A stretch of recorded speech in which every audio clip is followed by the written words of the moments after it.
بسم اللہ الرحمن الرحیم۔ آداب عرض، اس کی اردو نیوز میں آپ کا خیر مقدم۔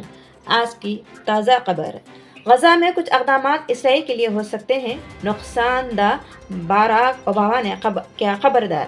سابق امریکی صدر باراک اوباما نے کہا ہے کہ حماس کے خلاف جنگ میں اسرائیل کے کچھ اقدامات اسرائیل کے لیے بین الاقوامی حمایت کو کمزور کر سکتے ہیں۔ رپورٹ کے مطابق اوباما نے کہا، اسرائیلی حکومت کی جانب سے غزہ میں قائم شہری آبادی کے لیے خوراک، پانی اور بجلی منقطع کرنے کے فیصلے سے انسانی بحران بڑھنے کا خطرہ ہے۔ یہ فلسطینیوں کے رویوں کی نسلوں کے لیے مزید سخت کر سکتا ہے۔ غزہ میں رات گئے اسرائیلی حملہ، کم از کم 110 فلسطینی ہلاک ہوئے۔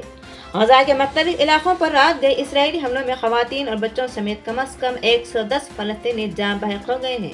رپورٹ کے مطابق اسرائیلی جنگی طیاروں نے رات بھر غزہ کے مختلف علاقوں پر حملے جاری رکھے۔ متحرک فلسطینی گروپ حماس نے دعویٰ کیا ہے کہ اسرائیل نے رات بھر 140 افراد کو ہلاک کیا۔ رفح اور خان یونس میں رہائشی عمارتوں پر حملوں میں 57 افراد ہلاک اور درجنوں زخمی ہوئے۔